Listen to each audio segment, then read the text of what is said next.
Je te propose qu'on attaque. Très bien, Charlotte. Allez, écoutez, bonjour à toutes et tous. Bienvenue donc dans ce 5e webinaire de l'ICV sur le sujet de la réforme de l'étiquetage des vins.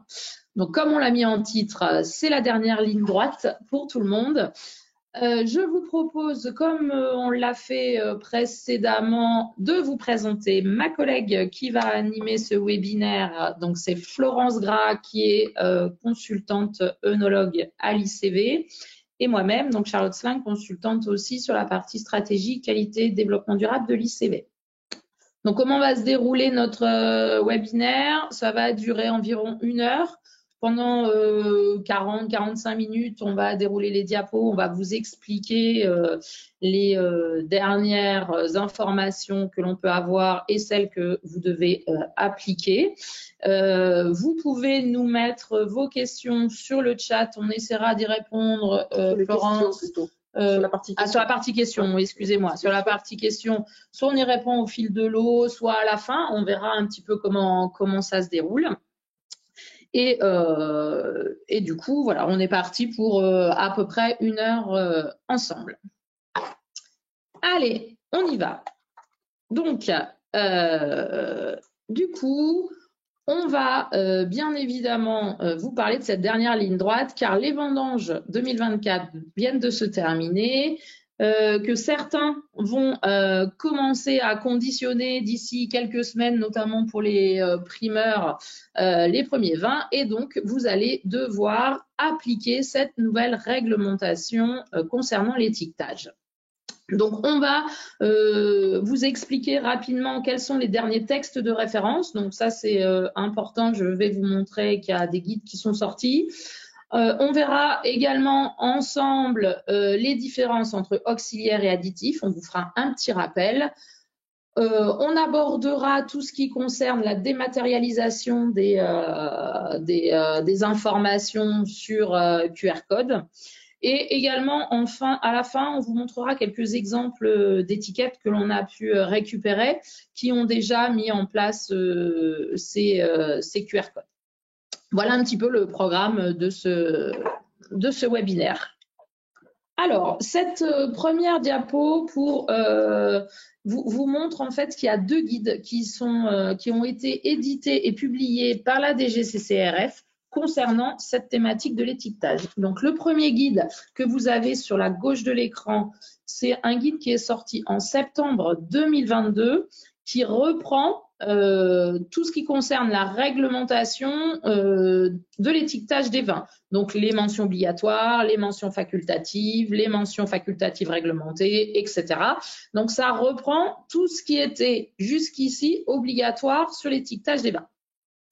Et ensuite, vous avez le guide spécifique sur ces dernières mentions obligatoires qui concernent la liste des ingrédients et la déclaration nutritionnelle, qui est sorti en juin 2024. Donc, c'est vraiment là-dessus qu'il faut que vous vous basiez pour la mise. Et puis, c'est là-dessus aussi, Florence, qu'on s'est basé pour vous dérouler le webinaire d'aujourd'hui. Donc, voilà, ces guides sont téléchargeables sur Internet sans aucun problème. Donc, franchement, je vous conseille d'aller les récupérer. C'est assez clair et vous allez pouvoir avoir l'ensemble des informations applicables aujourd'hui.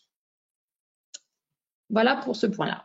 Florence, je te laisse expliquer la suite. Alors, la fameuse date du 8 décembre 2023, c'est effectivement l'échéance qui avait été donnée dès le départ pour ce changement, cette réforme de l'étiquetage. Donc, on est bien après le 8 décembre 2023. Pourquoi on en parle aujourd'hui et pourquoi on est sur la dernière ligne droite de la réforme de l'étiquetage? Tout simplement parce que le terme, ce sont les vins produits après ce 8 décembre 2023. C'était effectivement un point qui était un petit peu litigieux il y a 1 an. Aujourd'hui, c'est très clair, ce sont tous les vins qui sont produits après le 8 décembre 2023.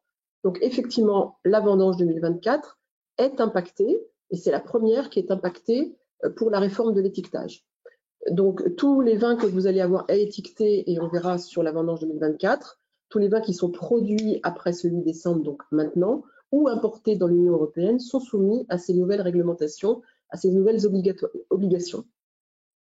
Donc, tous les produits qui sont concernés par cette réforme de l'étiquetage ce sont bien évidemment les vins tranquilles, les mousseux, donc tous les effervescents avec prise de mousse ou ajout de gaz carbonique, les vins de liqueur, les vins désalcoolisés ou partiellement désalcoolisés, et les produits vinicoles aromatisés, ce qu'on appelle familièrement les BABV. Donc ce sont tous ces produits-là qui sont concernés par la nouvelle réforme de l'étiquetage, et on parle bien aussi de l'étiquetage sur bouteille, l'étiquetage sur des bibes, la passation des informations quand vous allez commercialiser du vrac, si vous allez faire du petit vrac au niveau du caveau, ces informations-là doivent être accessibles aux consommateurs. N'oubliez pas que la base de la base sur cette nouvelle réforme de l'étiquetage, c'est le consommateur qui va acheter vos vins, soit en bouteille, soit en bibe, soit qui vont être transportés par vrac, ou ils vont aller vous les acheter dans les caveaux de vente. Donc effectivement, l'information doit se trouver aussi dans les caveaux de vente. Alors, il existe effectivement certains cas particuliers, en tout cas, ce fameux guide de la DGCCRF, qui est quand même un point important, a énoncé quelques cas particuliers. Par exemple, au niveau des assemblages. Ce qui est dit par la DGCCRF, c'est que les vins qui sont issus du millésime 2023 et antérieur, les ingrédients de ces millésimes 2023 et antérieurs ne sont pas toujours connus par les opérateurs.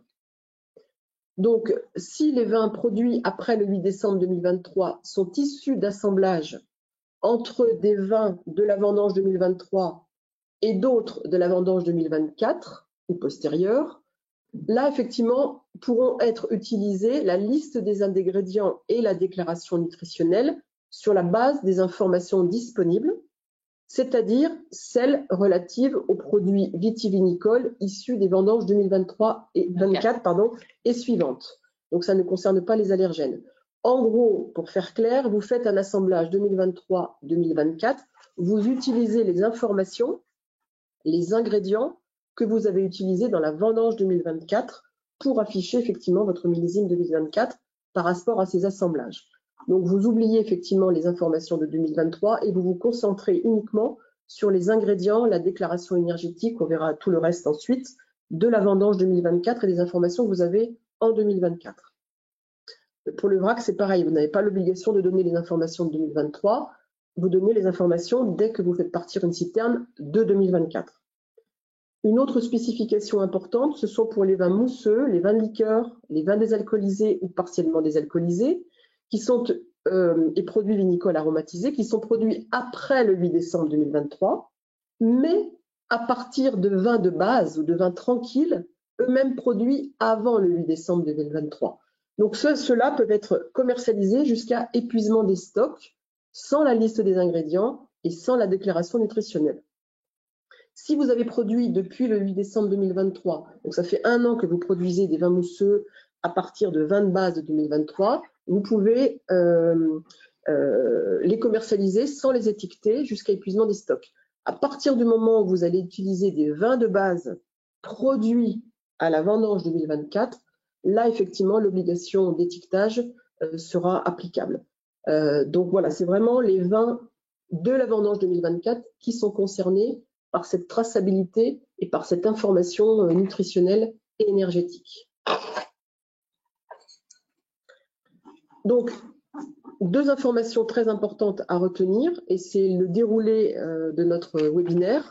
C'est dans la réforme de l'étiquetage, il y a 2 nouvelles mentions qui sont obligatoires et dont on va parler, c'est la liste des ingrédients et la déclaration nutritionnelle. Quand on parle de déclaration nutritionnelle, on intègre la valeur énergétique et le tableau nutritionnel. Ce sont 2 choses différentes, mais que l'on retrouve dans ce qu'on appelle la déclaration nutritionnelle. Du coup, Florence, avant de nous expliquer le contenu de ces 2 nouvelles mentions, est-ce que tu peux nous en dire un petit peu plus sur les auxiliaires? On entend parler d'auxiliaires, mais on ne sait pas trop. C'est vrai. Qu'est-ce qu'il en est? Est-ce que tu peux nous éclairer? C'est vrai que c'était, on a jugé avec Charlotte, c'est important de faire un rappel sur les auxiliaires, parce qu'on entend effectivement des fois des contre-indications et des contre-informations entre auxiliaires et additifs. Donc, c'est le règlement de l'Union européenne 2022-68 qui définit ce qu'est un auxiliaire et ce qu'est un additif. Il le définit donc avec un certain nombre de noms de produits et c'est coché auxiliaire ou additif. Donc c'est pas voilà, c'est bien défini dans ce règlement européen.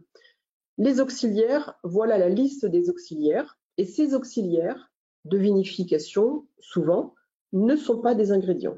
Donc ils n'ont pas l'obligation d'être indiqués dans la liste des ingrédients.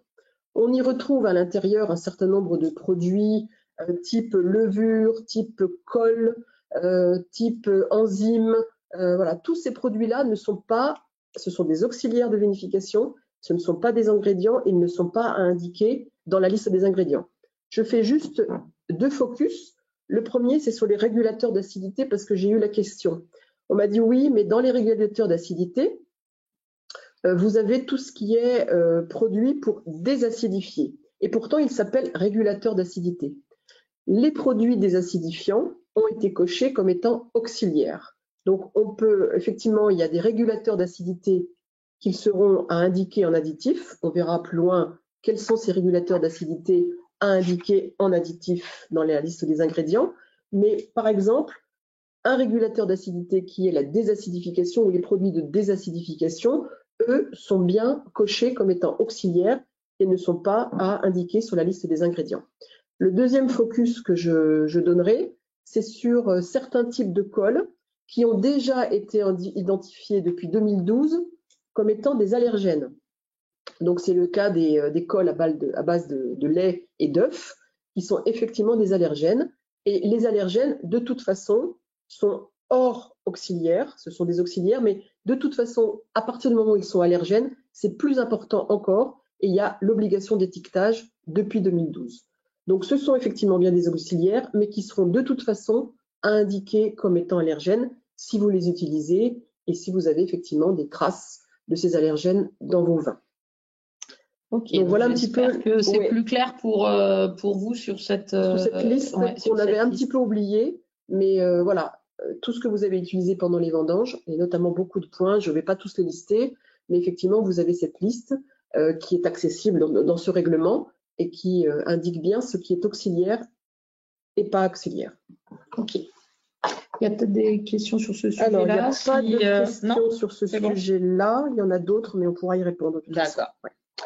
Alors maintenant, parlons de la liste des ingrédients. Qu'est-ce que c'est? Voilà, donc là on revient sur la liste des ingrédients. Dans un ingrédient, c'est tout un élément, tous les éléments qui rentrent dans la composition du produit. Donc bien sûr, vous avez ce qu'on appelle les ingrédients de base, et puis ensuite vous avez les additifs. Les additifs rentrent dans cette liste des ingrédients. Donc les ingrédients de base, on va dire à peu près la matière première ou les matières premières qui sont dans des quantités importantes dans vos vins, c'est évidemment les raisins. Donc là sur les raisins, ça réunit tout ce qui est le terme raisin a été défini par la répression des fraudes, par la DGCCRF. Donc un seul terme raisin qui désigne les raisins, les mous de raisin. Voilà, le terme raisin a été défini par la DGCCRF comme étant un terme unanime. Ensuite, vous avez, si vous enrichissez par mou concentré rectifié par MC ou par MCR, ou si vous enrichissez à sec par du sucre ou par du saccharose, c'est effectivement un terme qui doit être utilisé. Donc c'est ou le terme sucre ou saccharose dans le terme d'un enrichissement à sec. Si vous utilisez du MCR ou du MC, du mou concentré, seul le terme mou de raisin concentré a été utilisé ou est proposé comme utilisation unique. Donc je rappelle bien que dans les deux cas, c'est pour une utilisation d'enrichissement ou une utilisation pour édulcoration. Mais même dans le cas d'un enrichissement, vous avez l'obligation de le mettre en tant qu'ingrédient dans votre produit. Ensuite, vous avez les liqueurs de tirage et les liqueurs d'expédition. Donc effectivement, là, les choses ont été un petit peu plus précisées aussi par la répression des fraudes.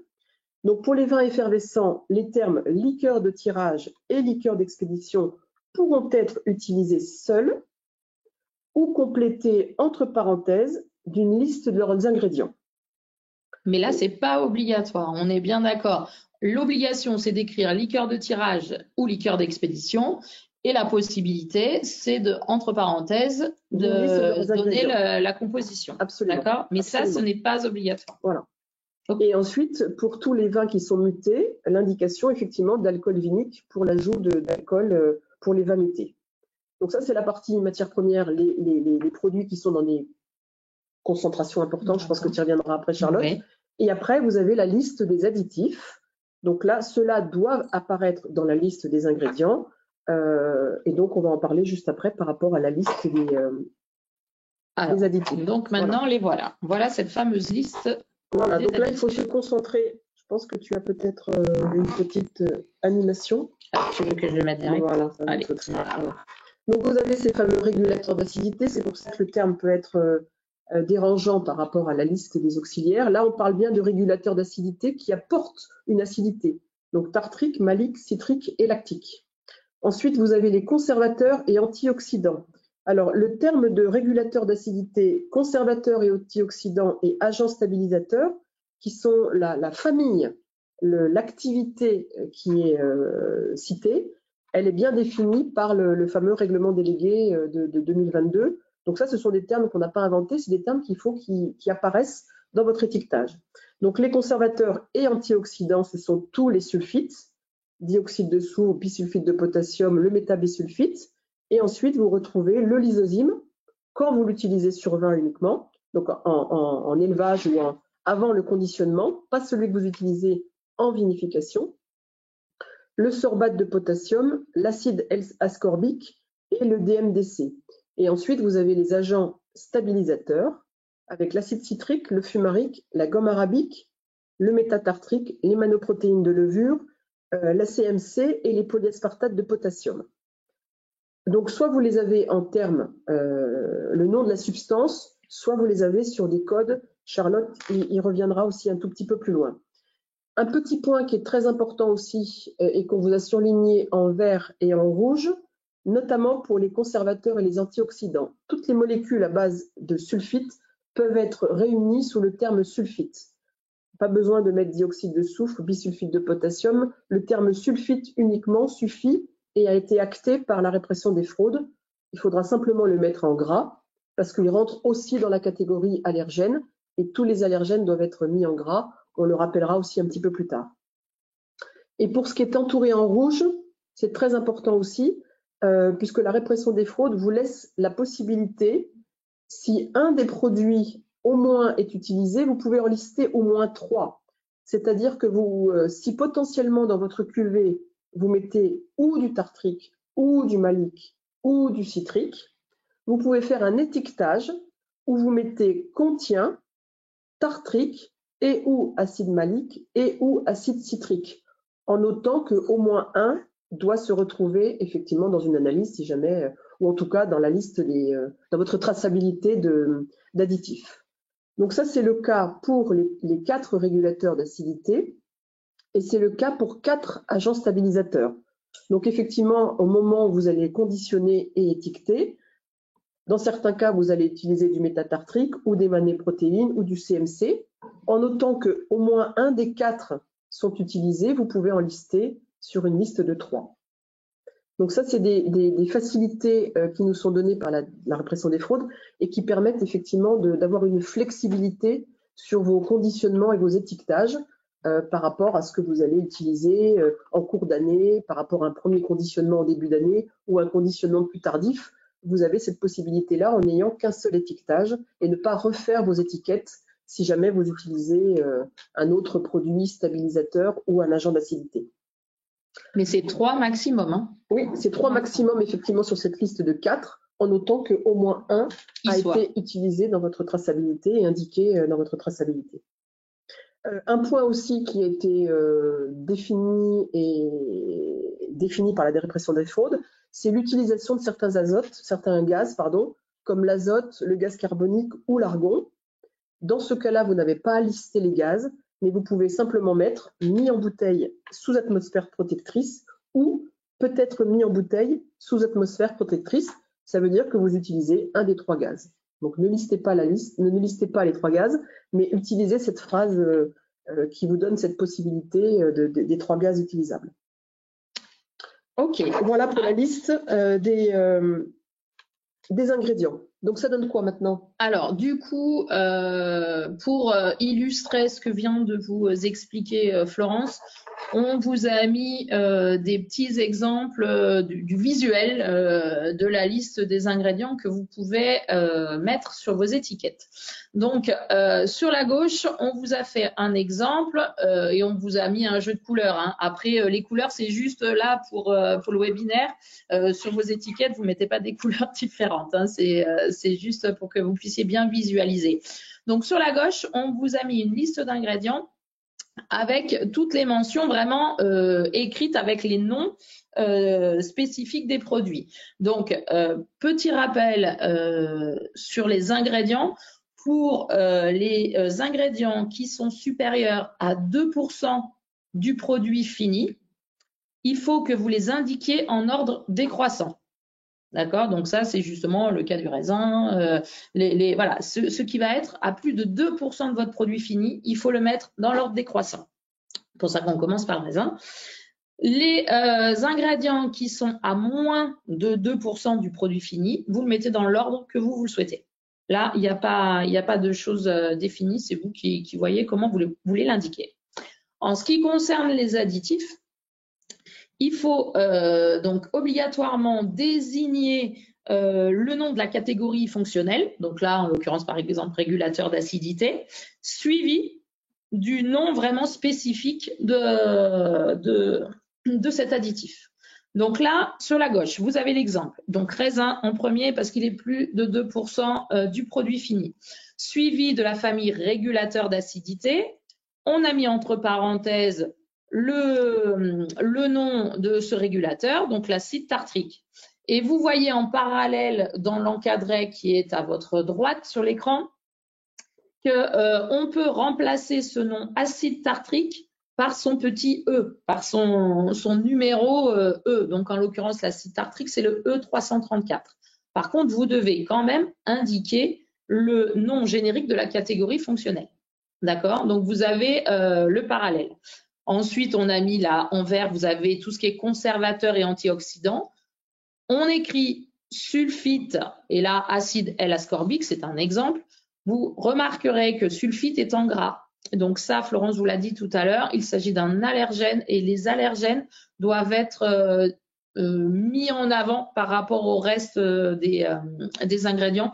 Donc vous devez l'inscrire en gras. Attention, spécificité des allergènes. Il doit être dans la liste des ingrédients, mais ça doit être également indiqué en toutes lettres sur votre étiquette avec contient des sulfites. Ça, c'est une obligation qui n'a pas bougé depuis 2012 et ça, ne l'oubliez pas. Donc, il doit être inscrit dans les deux. Mais par contre, il peut lui aussi être remplacé dans la liste des ingrédients par son petit nom E. Donc, lui, c'est le E220. Donc, vous avez ça sur la droite. Après, on vous a mis les agents stabilisateurs, pareil. Donc, leur exemple avec la gomme arabique et du coup, de l'autre côté, l'indication avec le E. Et enfin, la dernière mention concernant les gaz d'emballage avec la phrase qui est mis en bouteille sous atmosphère protectrice. Voilà un petit peu la forme que ça peut prendre sur une version standard où tout ce que vous écrivez est contenu dans votre vin. On vous a mis un second exemple avec le fameux contient et où. Donc, c'est exactement le même principe que précédemment. Le classement, toujours pareil, donc raisin. Là, on a rajouté, pour vous montrer qu'on pouvait rajouter mou de raisin concentré. Et ensuite, de nouveau, les catégories fonctionnelles avec les différents noms des produits. Et là, vous voyez, on vous a écrit contient acide tartrique et ou acide malique et ou acide citrique. Donc, encore une fois, sur la version du haut, vous les avez en toutes lettres. Sur la version du bas, vous pouvez l'indiquer avec leur petit E, de la même manière que précédemment, sauf que là, c'est l'exemple avec le fameux contient et où. Je vous rappelle, il faut absolument qu'il y ait au moins un de ces produits qui soit contenu dans votre vin. Donc voilà un petit peu ce qu'on voulait vous montrer pour vous illustrer le propos de cette liste d'ingrédients et comment vous pouvez le mettre sur vos étiquettes. Alors j'ai peut-être quelques questions sur lesquelles on peut répondre. La première va être très simple. Effectivement, si vous faites un test, c'est pour la question sur la caséine. Donc, vous pouvez effectivement utiliser la caséine dans vos auxiliaires de vinification, il n'y a aucun problème. Les labos, le labo l'ICV par exemple, font des tests ELISA, qui sont des tests qui permettent de déterminer si vous êtes en dessous de 0,25 mg par litre de résidus. Le test, soit il est positif, c'est-à-dire vous êtes au-dessus de 0,25, là vous avez l'obligation d'indiquer la caséine comme étant allergène, il reste des résidus. En général, tout ce qu'on a pu faire, tout ce que j'ai pu voir faire était à 99,9% en dessous des 0,25 après avoir utilisé la caséine. Et là, vous pouvez effectivement étiqueter sans indiquer caséine. Voilà. C'est vrai que la facilité aujourd'hui, c'est de ne pas utiliser la caséine, mais on peut quand même l'utiliser, faire un test ELISA, s'assurer qu'il n'y a pas de résidus, bien sûr tracer, tout ça c'est bien conservé dans la traçabilité, et à ce moment-là, vous avez la possibilité d'étiqueter sans indiquer comme allergène la caséine. Ça, c'est pour répondre à une première question. Une autre question sur le vin n'a pas de millésime. Oui, on parle beaucoup de vendange 2024. Simplement, la question à se poser par rapport à ça, c'est la traçabilité de vos assemblages. Si effectivement, vous êtes toujours sur un assemblage de 2023, là, il n'y a aucun problème pour ne pas indiquer, pour continuer à étiqueter sans les mentions dont on vient de parler. Par contre, dès que vous introduisez du 2024 à l'intérieur de vos assemblages, même sans indiquer de millésime, imaginons un 50-50 par exemple, là automatiquement on peut venir vous dire par rapport à votre traçabilité, quels sont vos assemblages, vous avez du 2024, vous connaissez les ingrédients de votre vendange 2024, donc vous devez les mentionner. Ouais. Et alors une autre question, pardon, est-ce qu'il reste un délai d'écoulement des étiquettes sans l'étiquetage nutritionnel déjà en stock? Moi, je pense pas. Je pense pas, parce qu'à partir du moment où vous allez, c'est la traçabilité qui compte. À partir du moment où vous êtes sur un millésime, en tout cas, un vin produit en 2024, enfin en tout cas après le 8 décembre 2023, toutes les étiquettes faites avant et qui ne sont pas conformes à la réglementation ne sont plus à utiliser. Alors après, vous pouvez très bien mettre le QR code. Ils ont autorisé, voilà, je vous l'expliquerai à la fin, mais en petit sticker. Pas facilement détachable, mais voilà, donc ça peut être aussi une solution intermédiaire. Oui. Mais le sticker peut être intéressant, effectivement. Mais dans des conditions bien particulières, tu en parleras, je pense, à la fin. Tout à fait. Voilà, c'était juste le point sur les 3 questions qui nous étaient arrivées. D'accord. Okay. Alors maintenant, on a vu du coup la liste des ingrédients avec ce qu'étaient les auxiliaires, les additifs. J'espère que là, vous y voyez clair et que du coup, il n'y a pas de confusion. Donc maintenant, on va voir la deuxième mention obligatoire dans cette réglementation et il s'agit donc de la déclaration nutritionnelle. Alors Florence va tout vous dire là-dessus. Exactement. Alors cette déclaration nutritionnelle, comme vous l'avez vu sur une des diapos du départ, elle contient 2 choses. Elle contient la valeur énergétique et le tableau nutritionnel. Donc, le tableau nutritionnel sera traité par Charlotte. Moi, je vais vous parler de la valeur énergétique. Pardon. Donc la valeur énergétique, c'était un petit peu compliqué à avoir les informations par la répression des fraudes et que les choses soient fixées, mais maintenant les choses sont bien fixées. Donc les choses sont bien fixées dans le sens où il y avait beaucoup d'éléments sur lesquels on manquait de valeur définitive. Qu'est-ce que c'est que les polyols ou le glycérol? À combien on affiche? Donc ça, c'était décidé aussi par la répression des fraudes. Les polyols ou les glycérols dans un vin sont considérés comme étant à 7 grammes par litre ou 0,7 grammes pour 100 millilitres, parce que n'oubliez pas que la valeur énergétique sera toujours indiquée pour 100 millilitres. Les acides organiques, pour lesquels aussi beaucoup de questions se posaient, ont été définis par la répression des fraudes à 6 grammes par litre ou 0,6 grammes pour 100 millilitres.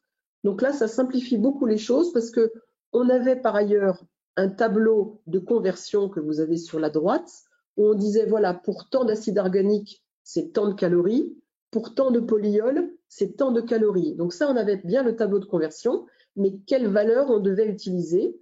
les choses ont été fixées. Maintenant qu'on sait que c'est 0,7 grammes pour 100 millilitres, on peut effectivement utiliser le tableau de conversion qui est sur la droite. Donc ça, ce sont les teneurs moyennes retenues Ce sont les teneurs officielles que vous pouvez utiliser. Exactement, tout à fait. Et que vous pouvez utiliser donc dans les formules de calcul de votre valeur énergétique.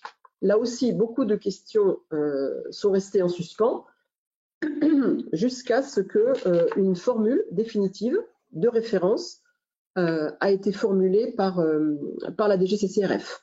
Donc, vous l'avez en dessous. Alors, elle est dans le guide que Charlotte vous a montré au début.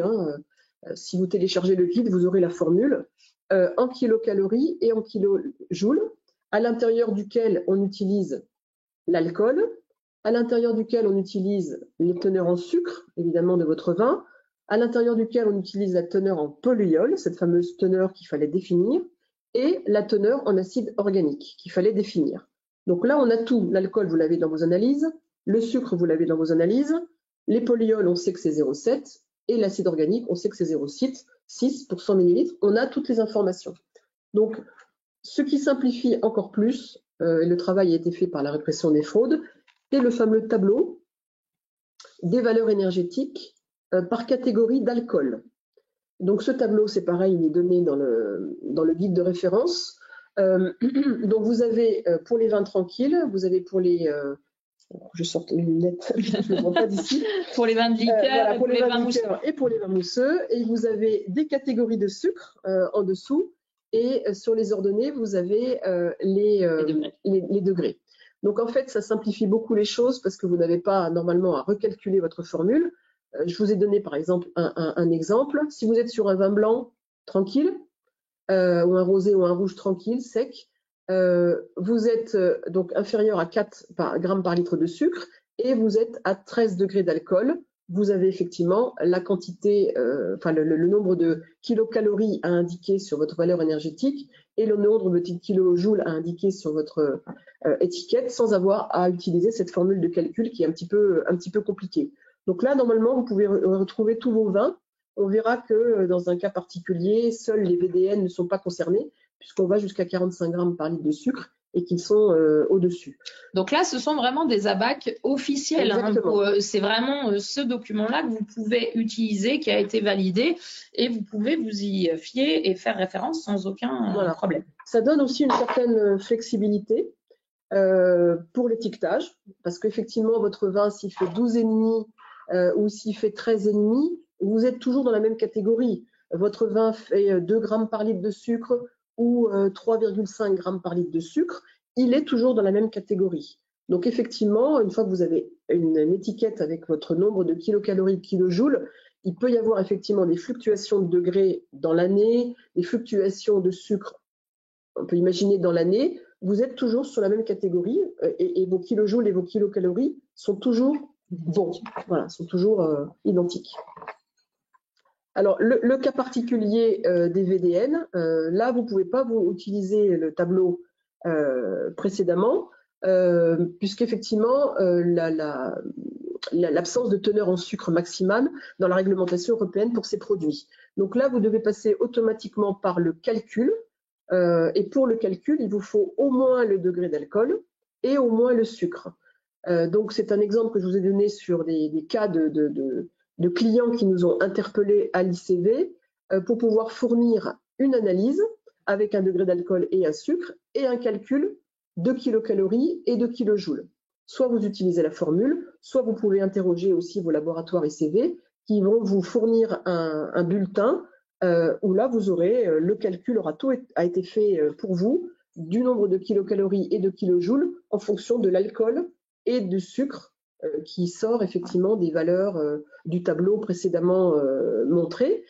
Vous avez aussi dans l'exemple qui vous est proposé carrément le tableau nutritionnel qui a été affiché aussi. Vous pouvez aussi l'utiliser dans vos étiquetages puisque c'est un document officiel qui émane des laboratoires de l'ICV. Donc ça, c'est l'exemple type de ce que vous pouvez faire dans le cas où vous êtes, alors soit vous pouvez l'utiliser quand vous avez quand même 3 grammes de sucre, mais c'est le cas où vous pouvez l'utiliser quand vous avez des quantités de sucre qui dépassent le tableau de la DGCCRF. Donc là, voilà pour la déclaration, enfin la partie valeur énergétique de la déclaration nutritionnelle. je te laisse la parole pour l'autre partie de la déclaration nutritionnelle. Alors, du coup, la seconde partie de cette déclaration nutritionnelle, c'est le tableau nutritionnel. Donc, on vous a mis les règles qui sont définies aussi par la réglementation en termes de présentation de ce tableau nutritionnel. Donc, si ces informations-là, vous les mettez sur le QR code, il faut que ça apparaisse obligatoirement sous forme de tableau. D'accord? Donc, comme le tableau qu'on vous a mis à côté et dans cet ordre-là. D'abord, les valeurs énergétiques, ensuite matières grasses, dont acides gras saturés, ensuite les glucides, dont sucre, les protéines et le sel. C'est vraiment dans cet ordre-là que vous devez les présenter. Donc, si vous mettez ce tableau, ces données nutritionnelles sur votre étiquette, vous pouvez le mettre soit en tableau ou aussi en format linéaire en fonction en fait de la place disponible souvent sur les étiquettes que l'on a. Donc ça, vous avez le choix, vous pouvez le faire sous deux formes, mais systématiquement en respectant bien cet ordre-là. Donc là, encore une fois, au niveau de la réglementation, les choses ont été clairement définies. En ce qui concerne les matières grasses, les acides gras saturés, les protéines et le sel, la valeur moyenne acceptable dans les vins est de 0. Donc, vous pouvez indiquer 0 sur vos étiquettes. Donc là aussi, ça a été défini et ça, c'est clair et on peut l'utiliser de cette façon-là en indiquant 0.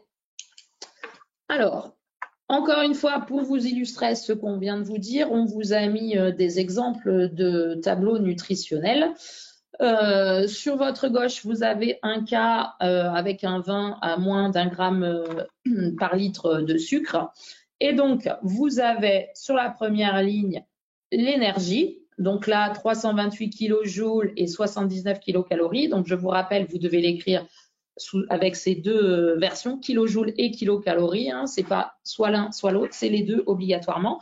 Là, bien évidemment, on a repris les valeurs des ABAC. Dessous, matière grasse, 0, dont acide gras saturé, 0 g. Dans la famille glucides, vous voyez qu'il y a un 0,7 g, dont sucre, 0.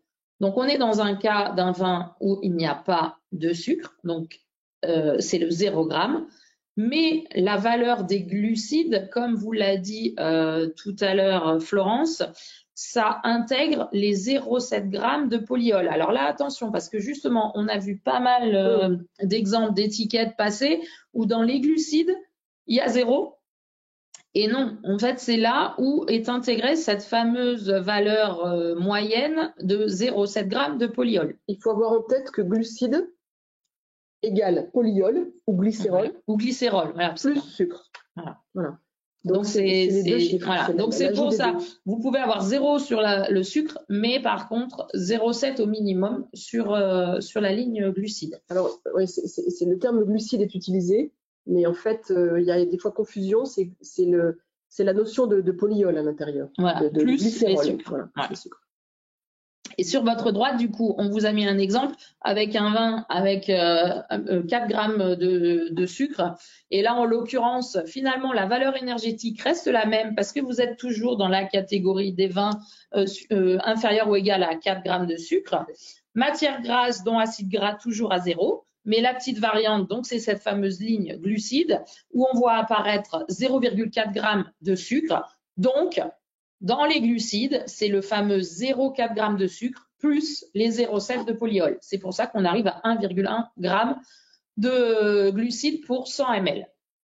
Donc là, c'était pour vous illustrer ce propos. N'oubliez pas ces fameux 0,7 g qu'on a vu de temps en temps disparaître des étiquettes déjà présentes. Oui. On a vu pas mal d'étiquettes. À partir du moment où la DGCCRF a indiqué ce chiffre-là, on doit le voir apparaître. Mais c'est vrai qu'on a vu effectivement des scans où certaines étiquettes ou certains scans avaient été faits avant que la DGCCRF définisse ce 0,7. Effectivement, on ne le voit pas apparaître dans ces cas-là. Voilà. Alors, pour voir le dernier volet, on va dire, de cette réglementation et pour vous expliciter un petit peu plus comment vous pouvez dématérialiser en fait ces mentions. Donc, on va vous définir les règles qui sont données par la réglementation et que vous devez absolument mettre en œuvre. Donc, dans un premier temps déjà, il faut absolument que ces deux mentions soient sur le même champ visuel que les autres mentions obligatoires. Quand on entend mention obligatoire, c'est le degré, c'est la centillisation, voilà, la femme enceinte, etc. Vous en avez un certain nombre et ces deux mentions-là doivent être sur le même champ visuel. Donc attention là aussi parce qu'on peut avoir tendance à le mettre, notamment sur des bibs, à le mettre sur un autre champ visuel, mais il faut que ce soit sur le même champ. Tout à l'heure, je vous l'ai dit rapidement, mais là, je vous le réécris, ce sont que les allergènes avec la mention contient des sulfites et la valeur énergétique, je vous ai mis l'exemple E pour 100 ml de points 328 kJ, 79 kcal, doivent obligatoirement figurer sur l'étiquette physique. OK ? C'est en plus du QR code, même si vous choisissez la version QR code, ces deux mentions doivent être sur l'étiquette physique. Il y a une taille minimum qui a été définie pour les caractères, c'est de 1,2 mm. Je vous l'ai indiqué également. Par contre, en parlant de taille minimum, sur votre taille de QR code, il n'y a pas de taille mini qui a été définie.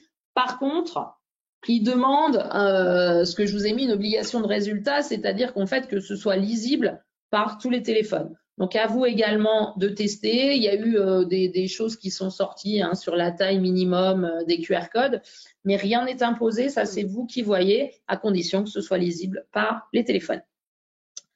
Alors après, par rapport à ce QR code, il faut que l'accès, quand le consommateur flash le QR code, il faut que l'accès soit direct et facile à la page dédiée à cette référence commerciale. Ok, c'est uniquement ça. Je vous l'ai mis en dessous. Cette liste d'ingrédients et cette déclaration nutritionnelle doit être ce qu'ils appellent ça dans un environnement neutre, c'est-à-dire qu'on ne doit pas avoir d'informations commerciales et marketing. Ça ne doit pas renvoyer à un site commercial.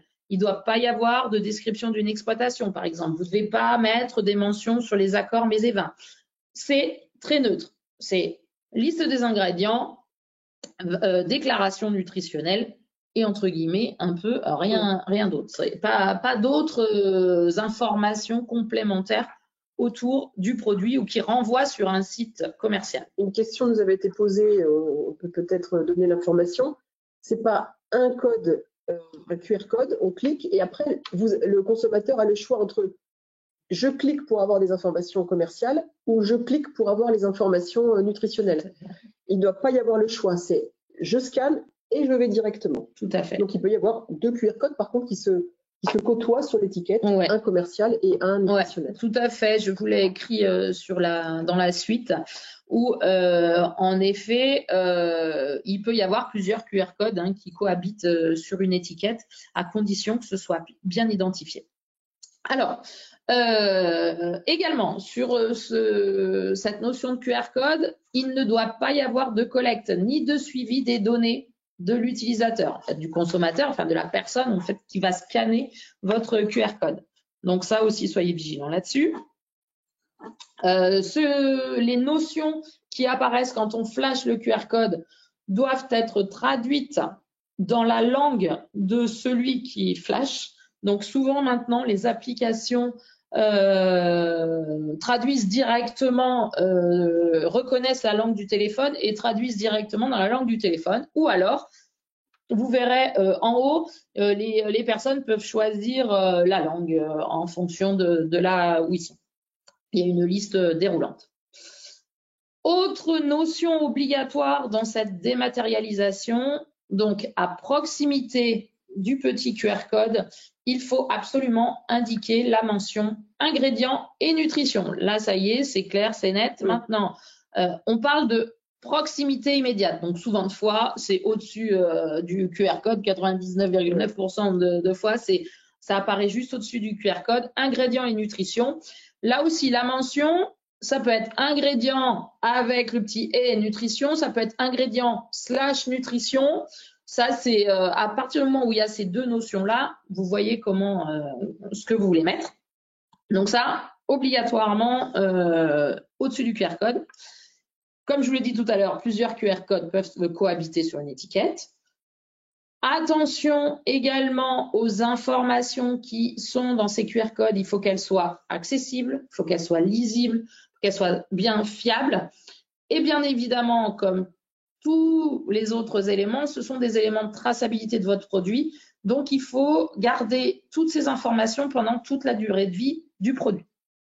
Donc, à vous aussi, dans le choix des hébergeurs, si vous passez par un hébergeur, etc., de regarder quand même voilà, la fiabilité et les systèmes d'enregistrement et de conservation de cette traçabilité, parce que vous avez quand même une obligation là-dessus. Et enfin, dernier point, mais qui est pas des moindres non plus, qui peut du coup vous simplifier aussi certains éléments, c'est que le QR code, il peut être identifié à plusieurs cuvées, identique, pardon, excusez-moi, il peut être identique à plusieurs cuvées, bien sûr à une condition, c'est que la liste des ingrédients et la déclaration nutritionnelle soient identiques. Mais le QR code peut être identique. Donc là, je vous ai mis par exemple des exemples. Plusieurs lots d'une même référence commerciale. Là, peut avoir le même QR code. Plusieurs millésimes d'une même référence commerciale, on en parlait tout à l'heure, peut avoir le même QR code à condition que la liste des ingrédients et la déclaration soient la même. Plusieurs références commerciales. Donc là, c'est vraiment vous, en fonction de comment vous élaborez vos produits et vos cuvées, à vous de voir, mais le QR code peut être le même. Donc ça, c'était vraiment les spécificités de dématérialisation via des QR codes. Donc ce sont les règles qui sont bien définies et vous les retrouverez encore une fois dans le guide de la DGCCRF qui est sorti en juin, où ça explicite tous ces éléments-là. Et il y a quelques petites particularité, Florence va vous l'expliquer. Enfin, on attire votre attention plus spécifiquement là-dessus. Voilà. Parce que ça, c'est un point, effectivement, en lisant le guide de la répression des fraudes qui est sorti et dont a parlé Charlotte, où effectivement cette notion a été rappelée. La liste des ingrédients et les valeurs nutritionnelles doivent être accessibles pour le consommateur en amont. Je pense qu'il faut vraiment se mettre à la place de nous, consommateurs, quand on est face à un achat. Et là, pour le coup, un achat de vin, donc doivent être accessibles pour le consommateur en amont de son acte d'achat. Donc, les mentions doivent être présentes. Donc, sur les bouteilles, on en a parlé. Sur les bibes, on en a parlé, on verra des exemples. Mais aussi, et ça, c'est effectivement des informations nouvelles, sur les emballages regroupant plusieurs bouteilles. Donc, comme des coffrets, comme des cartons de regroupement. Sur les sites de vente en ligne, et dans les caveaux, j'en ai parlé en début de session, pour la vente de petits vracs à la tireuse. Il faut qu'effectivement, il faut se mettre à la place du consommateur quand vous achetez un plat en supermarché ou quand vous achetez en ligne ou quand vous achetez un pack de plusieurs petits gâteaux. Vous avez effectivement les informations nutritionnelles et réglementaires, vous les avez sur ces emballages. Le vin, c'est pareil. Il y a la bouteille, il y a le bib, mais aussi les emballages qui regroupent plusieurs bouteilles sur les sites de vente en ligne et dans les caveaux de vente. Donc ça, c'est vraiment des informations nouvelles, en tout cas très précises, qui ont été données par cette répression des fraudes. Et là, à voir aussi si c'est sur un QR code ou si c'est de manière plus linéaire. Ça, après, ça, c'est votre choix. Mais voilà, vous pouvez aussi le faire des deux manières. Un QR code ou vraiment écrit directement. Mais ça doit apparaître. Donc, veillez à ça. Si vous savez, c'est vrai que des fois, on ne sait pas forcément nos clients comment ils vont vendre les bouteilles. Est-ce qu'ils vont les vendre à l'unité ou en carton? Donc, ça, il faut se renseigner pour pouvoir aussi l'indiquer du coup sur le carton. Voilà. J'espère que là-dessus, c'est clair. Il y a des questions. Voilà, peut-être voir les deux. Est-ce que la mention ingrédients et nutrition doit être également dans les 24 langues? Parce qu'effectivement, ingrédients et nutrition, il faut qu'effectivement le client sache que quand il va scanner le QR code, il va trouver ingrédients et nutrition. Là, ça va être la problématique de savoir où est-ce que vous êtes. Voilà, c'est ça. Si en fait vous traduisez votre étiquette, je sais pas, vous allez en Espagne et c'est traduit en espagnol, en effet cette mention-là sera aussi traduite en espagnol. Absolument. Mais si vous envoyez un produit où votre contre-étiquette est en français, pour moi, vous le laissez en français. C'est vraiment si vous devez tout traduire. Si vous avez un client très particulier et qui vous demande la traduction. Pour l'Espagne, à ce moment-là, vous le mettrez en espagnol. Mais si c'est une commercialisation et un étiquetage global qui peut aller en Italie, en Espagne ou quoi que ce soit, après, ça va être dans le scan qu'effectivement, il y aura le choix de la langue. Ouais. Est-ce qu'une étiquette QR peut être apposée sur les cartons d'emballage? Je pense que c'est la notion. Oui, alors oui, tout à l'heure je vous en ai parlé, c'est vrai, c'est que il peut y avoir des petits autocollants, mais par contre, quand ils parlent d'autocollants, ils disent que ça doit pas être facilement détachable. Donc voilà, il faut avoir quelque chose quand même qui est relativement assez gros pour pas que ça se décolle dès qu'on met un carton l'un sur l'autre, mais vous pouvez le mettre en version sticker. Ouais. La question sur un carton de 6 bouteilles, il faudra-t-il mettre ces mentions? Je pense que la question qu'il faut se poser par rapport à ce que disait la répression des fraudes, c'est est-ce que vous le vendez, votre unité de vente, c'est la bouteille, ou est-ce que l'unité de vente, c'est votre carton? Si l'unité de vente, c'est votre bouteille, on va ouvrir le carton et les bouteilles seront déposées ou distribuées à la bouteille, et là, ça sera sur la bouteille. Mais si votre unité de vente est le carton, il faut que ça soit affiché sur le carton. Tout à fait. Voilà. Donc, c'est peut-être pas forcément le cas des 6 bouteilles. Par contre, un coffret bien identifié, ça peut être le cas. Ça dépend, ça dépend des clients. On a le cas chez certains où ils vendent en carton. Mais c'est se poser la question, quelle est l'unité de vente au client? Si on décarbonise, est-ce qu'il faut le marquer à l'azote? Non, ça fait partie effectivement des gaz qui ne sont pas obligatoirement à indiquer, qui sont des auxiliaires. Et même sur la partie mise en bouteille, je l'ai cité, azote, argon, CO2 ne sont pas indiqués ou simplement sous atmosphère protectrice au moment de la mise en bouteille. Donc non, l'utilisation de l'azote, non. Là, il y a des questions arrivent. Alors donc sur chaque carton, je pense que j'ai répondu. C'est vraiment par rapport à l'unité de vente. Alors les coffrets cadeaux magasin, effectivement, je pense, le consommateur va acheter le coffret. Donc il doit pouvoir. C'est vraiment comme ça qu'il l'indique dans le guide. Alors c'est sûr que s'il y a 3 produits différents avec 3, je pense que c'est ce genre de. Ah oui. Sur le coffret, s'il y a un VDN, un vin rouge sec et on n'a pas forcément ces informations-là sur la DGCCRF. Tous ces cas particuliers n'ont peut-être pas été forcément traités. Ça, on va le noter et on va voir voilà, si on peut avoir des informations. Absolument. Mais hop, je vais le noter de suite. Alors, on reviendra vers vous, bien sûr, si on a plus d'infos là-dessus. Alors, l'étiquetage pour le grand export, pour l'instant, le grand export n'est pas concerné par cette réglementation, à moins que les pays vous le demandent. Si les États-Unis demandent que les vins sur leur sol soient étiquetés, il n'y a pas de problème. Mais pour l'instant, on parle bien des pays de l'Europe et uniquement des pays de l'Europe. Donc, si vous avez une seule étiquette et qui fait l'Europe et l'export, l'export l'aura aussi. Mais si vous faites des cuvées strictement pour l'export, vous pouvez faire une étiquette sans mention de ces règlements, sans l'obligation d'étiquetage.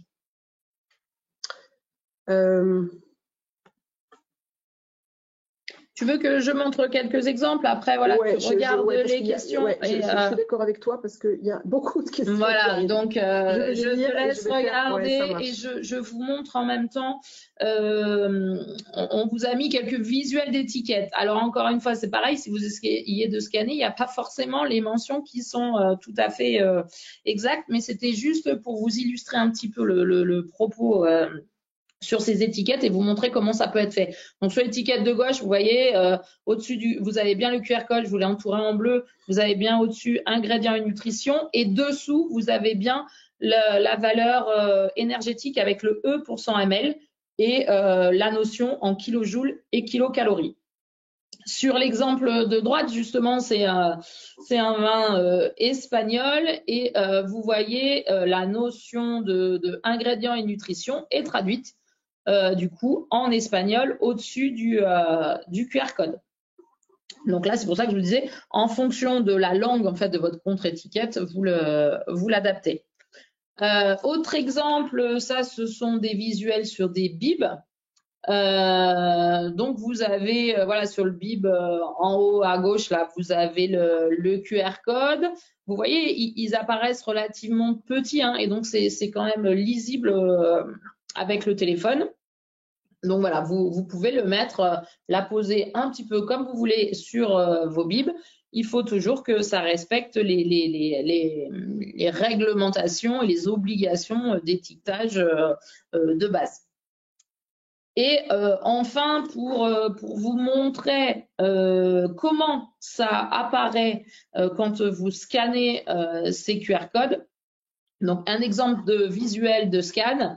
Donc sur ce fameux bib là que vous avez cœur de gris, vous avez sur la droite, en fait, quand vous scannez ce QR code, la façon dont ça apparaît pour le consommateur.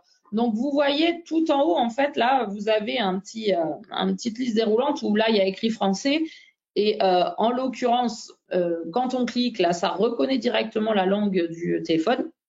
Mais vous pouvez changer la langue si vous le souhaitez. Donc, vous avez le fameux tableau de déclaration nutritionnelle pour 100 ml avec les valeurs énergétiques, les fameuses matières grasses dont acides gras, les fameux glucides dont sucre. Et là, vous voyez bien qu'il y a le fameux 0,1 de sucre et glucides 0,8. Donc, c'est bien le 0,1 plus le 0,7 de polyol. Les protéines à 0, le sel à 0. Et dessous, vous avez la liste des ingrédients qui reprend le même principe que je vous ai expliqué tout à l'heure avec raisin, régulateur d'acidité. Et là, en l'occurrence, ils ont utilisé la fameuse règle du contient et ou avec la possibilité de mettre 1, 2 ou 3 de ces acides-là. Vous voyez apparaître dans la famille conservateurs et antioxydants les sulfites qui sont en gras. Et après, la mention mis en bouteille sous atmosphère protectrice. Donc là, vous avez une illustration du visuel quand on scanne le QR code d'un bib. Et enfin, pour finir, je vous en ai mis un autre. C'est un autre hébergeur. C'est pour vous montrer, voilà, il y a différents hébergeurs qui vous proposent X présentations. Mais l'idée, c'est d'avoir cette liste des ingrédients et le tableau de la déclaration nutritionnelle. Quand c'est en QR code, comme je vous l'ai dit, obligation que ça soit sous cette forme de tableau. Et là, en l'occurrence, si vous prenez la déclaration nutritionnelle, vous voyez, dans sucre, il y a 0, mais par contre, dans glucides, on a quand même le 0,7 g. Hein, c'est nos polyols. Voilà, c'était pour vous illustrer le propos de cette nouvelle réglementation. Alors, je vais re-questionner Florence, voir si voilà, elle y voit plus clair dans le prix des questions avant que l'on clôture ce webinaire. Absolument, je vais être capable de donner les informations. Quelle que soit la quantité d'acide que vous utilisez, d'acide tartrique, même si c'est 50 hectos sur 500 hectos et que c'est à 60 grammes par hecto, c'est un additif, c'est à indiquer. Voilà, quelle que soit la quantité que vous utilisez, ça reste un additif, c'est une obligation. Alors non, nous n'avons pas de partenaire pour gérer les QR codes. Vous avez des exemples, il y a eu Label, il y en a des gratuits, il y en a des payants. Voilà. J'avoue qu'on a fait le choix de ne pas citer.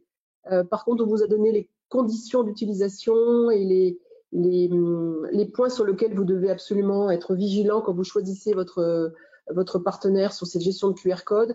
Certains syndicats s'en sont emparés d'appellations. Voilà, il y a beaucoup d'offres, mais non, voilà, on peut pas. Regardez bien qu'il y ait bien les mentions qu'on vous a précisées là, que toutes ces mentions-là apparaissent correctement. Voilà. Après, voilà, il n'y a pas. Sur la partie acheteur vrac, ça, ce sont les acheteurs vrac qui vont vous demander effectivement. Certainement, j'ai vu passer déjà des cahiers des charges ou en tout cas des petits questionnaires où vous devez cocher. Utilisez-vous de l'acide tartrique? Toute la liste des additifs sont là. Vous cochez pas. Et c'est ces documents-là qui vont être utilisés, le degré d'alcool, le sucre évidemment, et c'est ces données-là qui vont être utilisées par le metteur en marché ou par le négociant qui lui va étiqueter, qui lui va assembler, et c'est ces données-là qui vont être utilisées pour l'étiquetage. Mais bien évidemment, vous allez avoir certainement, pour ceux qui font de la vente en vrac, des informations à donner à ces metteurs en marché ou ces négociants. Une harmonisation des QR codes en Europe, Ça dépend effectivement le prestataire qui sera utilisé par. Les informations sont les mêmes pour tous les pays européens. C'est une réglementation européenne, là, voilà. on est bien d'accord, hein, c'est pas une spécificité française, hein. C'est la réglementation européenne, hein, ces mentions-là. Donc les prestataires seront ou français ou espagnols, mais devront se conformer à la même législation. Pour les coffrets, peut-on coller une contre-étiquette de chaque vin contenu dans le coffret au dos du coffret? Mais ça, on va préciser. Ouais, voilà. Ça, il faut qu'on demande ou parce que ça, ouais, c'est vrai que. Ouais. Alors, la mention lipide, non. Est-ce que la mention matière grasse sur le tableau énergétique peut être remplacée par la mention lipide? Non. Le terme matière grasse est défini par les règlements européens. La mention de sel, de protéines, de tableau nutritionnel tel que vous l'avez affiché, avec ces mentions-là, c'est celles qui doivent apparaître. C'est pas lipide. Et si le QR code renvoie vers une page avec ingrédients et tableaux, page qui peut se fermer et renvoyer ensuite vers les conseils de dégustation, c'est ce que je disais tout à l'heure. Non, c'est un QR code unique. Il faudra rescanner autre chose pour avoir les informations commerciales. Vous pouvez mettre, hein, comme je l'ai dit, d'autres QR codes sur l'étiquette, un QR code commercial par exemple, mais il faut que ce soit bien clair, bien défini. Et de la même façon, c'est pour la même question, c'est bien la fonction agent stabilisateur et entre parenthèses le nom du produit, gomme arabique. Oui, et non soit pas en toutes lettres, soit en E. Voilà, et non pas l'inverse, gomme arabique, entre parenthèses agent stabilisateur. C'est bien dans ce sens-là. Je crois que oui. Alors, effectivement, cette question, quand on contient des quantités négligeables de matières grasses, acides gras saturés, on peut mettre effectivement la phrase contient des quantités négligeables. Oui. Ça avait été effectivement donné. Oui, ça oui. Ça, ou voilà. 0 ou contient des quantités négligeables. Ouais. Alors, une réglementation italienne pour les détails à donner sur les emballages de produits finis, non. On a déjà fort à faire avec la réglementation française, mais ça fait peut-être partie des choses sur lesquelles on peut aller voir. Alors, c'est vrai que les coffrets posent beaucoup de questions. Donc, je pense qu'on va essayer de creuser ça, effectivement. Et oui, quand il y a plusieurs vins différents, c'est vrai que… Alors, le terme sulfite, donc c'est bien conservateur et antioxydant, entre parenthèses sulfite, et le terme sulfite est en gras. Ça, c'est sûr, c'est obligatoire. Je crois qu'il y a quelqu'un qui m'a posé la question aussi sur la Maison des vignerons du Roussillon qui a donné des valeurs moyennes pour les VDN. Il n'y a pas de problème. Si c'est effectivement avec oui, c'est défini avec les syndicats. Pour des valeurs moyennes de VDN. Et si vous vous y retrouvez sur les valeurs moyennes qui ont été définies, il n'y a pas de problème pour utiliser ce que vous a donné votre syndicat. Il n'y a aucun problème. Alors, le sticker, on en a parlé. Oui, effectivement, on peut utiliser le sticker. Alors, encore faut-il qu'il soit… Voilà, on a dit qu'il soit costaud. Ouais, qu'il ne puisse pas, quand on frotte deux cartons, que ça s'en aille. Voilà, exactement. Donc, ça, on en a parlé. Alors non, si vous ne mettez pas vous n'écrivez carrément pas acide tartrique. Si vous ne mettez pas d'acide tartrique, vous ne mettez pas le terme régulateur d'acidité.